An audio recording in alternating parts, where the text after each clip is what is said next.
Olá, pessoal, tudo bem? Aqui é o professor Albert Glésia. Eu atuo na área de língua portuguesa. Você já deve me conhecer. Bom, meu propósito hoje é conversar com você sobre a prova para a Secretaria de Estado de Gestão e Recursos Humanos do Espírito Santo, que foi aplicada hoje, dia 22 de janeiro de 2023. Eu estou aqui na minha mão com o caderno de prova tipo 2 verde, certo? E o cargo aqui é para analista do executivo Ciências Contábeis. Bom, numa análise superficial, eu identifiquei uma questão passível de recurso.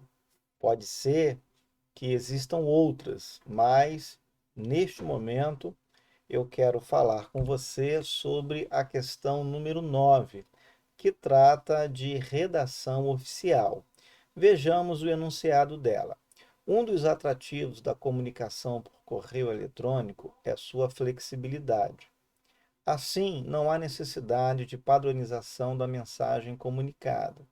No entanto, devem-se observar algumas orientações quanto à sua estrutura, considerando a utilização do correio eletrônico na correspondência oficial.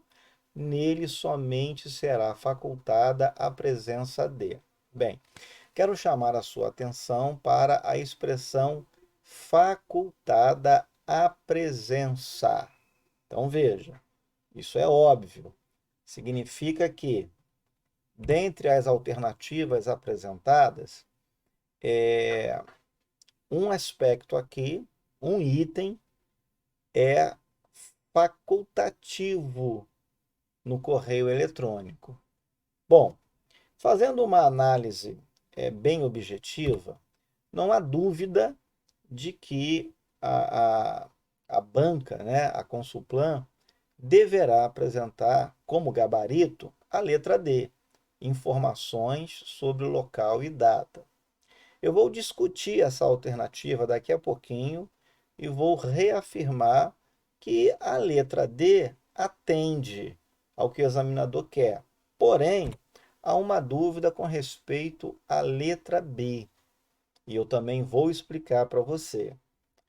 Vejamos, letra A, vocativo, não há dúvida, tá? A presença do vocativo, mesmo no correio eletrônico, é obrigatório. Perceba como o manual de redação oficial da Presidência da República, por exemplo, trata a questão. Literalmente, o manual diz que nós devemos utilizar o vocativo. O vocativo deve ser empregado, tá certo? E aí, o próprio manual vai apresentar alguns exemplos. Senhor coordenador, ou seja, o tratamento adequado, senhor, senhora, e o cargo da pessoa. Se não for possível tratá-lo ou invocar a pessoa, né, melhor dizendo, pelo cargo, a gente então usa uma forma assim mais geral, prezado senhor, prezada senhora.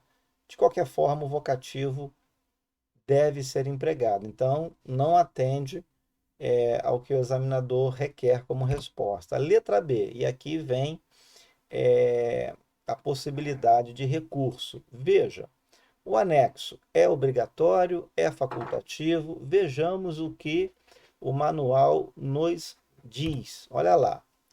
A possibilidade de anexar documentos, planilhas e imagens de diversos formatos é uma das vantagens do e-mail. Bom, aqui, já no primeiro período, nós nos deparamos com a palavra possibilidade, ou seja, enfraquece aquele caráter obrigatório e nos aproxima muito mais do caráter facultativo. Então, há uma possibilidade de você usar o anexo ou não. Mas vamos para o próximo período. A mensagem que encaminha algum arquivo deve trazer informações mínimas sobre o conteúdo do anexo. Quero chamar a sua atenção para a oração adjetiva, que encaminha algum arquivo. Isso significa que existe um outro tipo de mensagem que não encaminha arquivo algum. Então, nesse caso, para que eu vou empregar o anexo? Perceba que o anexo, se aparecer, vai aparecer não em qualquer e toda mensagem, mas somente naquelas que encaminham algum arquivo. Agora, o que é mais interessante é o que vem no parágrafo seguinte. Vamos à leitura. Antes de enviar um anexo, é preciso avaliar se ele é realmente indispensável.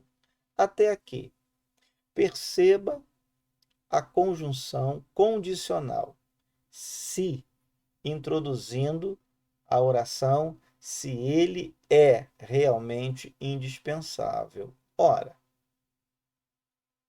o texto sugere que eu faça uma análise para ver se o anexo é realmente essencial. Pode ser que não seja. Pode ser que ele seja dispensável. Vamos continuar a leitura. E se seria possível colocá-lo no corpo do correio eletrônico. Perceba que, com o final do parágrafo, né, esse último segmento aí destacado, corrobora a ideia de o autor do e-mail, o autor da mensagem, avaliar até mesmo a possibilidade de não anexar nenhum arquivo e simplesmente colocar tal arquivo, ou tal mensagem, ou tal planilha, né, e por aí vai, tal figura, no próprio corpo do e-mail. Então, observe, a letra B cabe também como resposta. Tá joia? Veja como a questão possibilita uma discussão. Ela dá brecha para um recurso, aliás, até para a anulação. Não se trata aqui nem mesmo de troca de alternativa, troca de gabarito, tá? A ação aqui mais adequada, tá? É a anulação. Mas vamos ver as demais alternativas. Texto de assinatura. Aqui também não cabe discussão. O texto do manual da redação da Presidência da República diz: sugere-se que adotem um padrão de texto de assinatura, ou seja, as instituições adotem um padrão de texto de assinatura. E aí o manual vai dar algum exemplo, né? Vai dar esse exemplo aí, ó, Maria da Silva, assessora, subchefia para assuntos jurídicos da Casa Civil, telefone. Perceba, nome completo da pessoa que é a autora da mensagem, a autora do correio eletrônico, o cargo da pessoa e duas coisas aqui: o órgão, Casa Civil, e dentro do órgão, a unidade. A unidade que compõe esse órgão. No nosso exemplo aqui, é a subchefia para assuntos jurídicos e o telefone de contato dessa pessoa, da autora da mensagem. Então veja aqui que o verbo é sugerir. Alguém poderia dizer, professor, mas está sugerindo, está recomendando. Ora, dificilmente alguém vai anular uma questão por causa disso.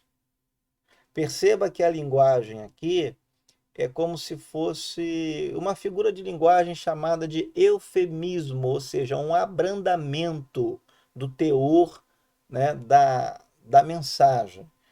A pessoa aqui, em vez de dizer que, olha, é obrigatório, vocês têm que fazer de tal forma, de tal maneira, simplesmente disse o quê?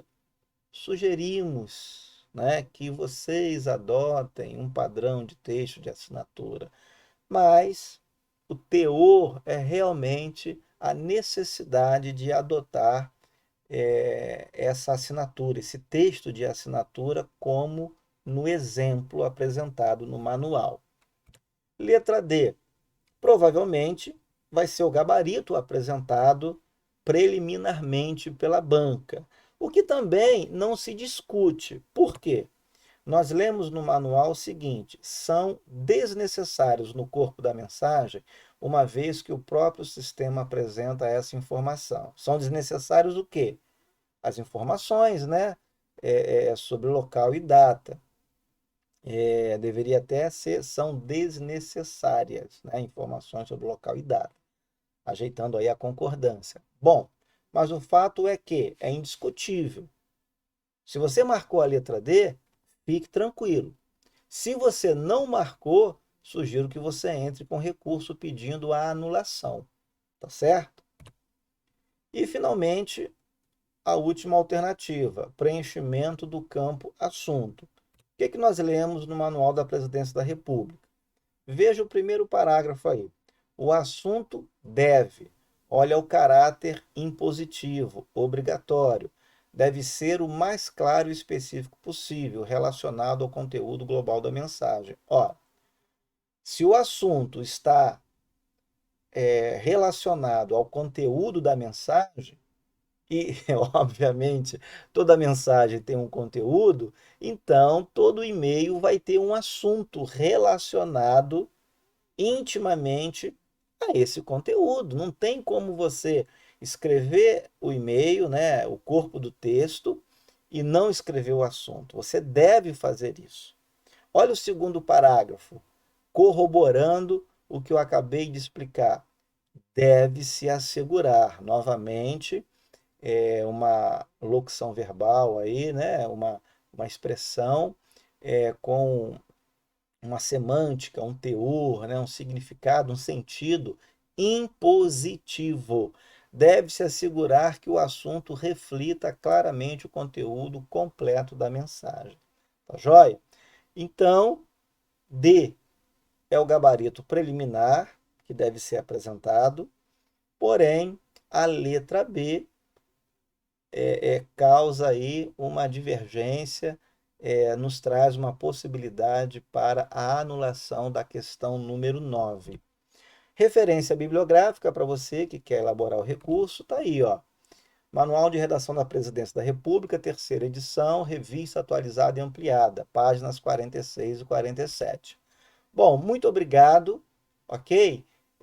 Lembre-se de dar o like, lembre-se de nos seguir nas redes sociais e até o próximo encontro.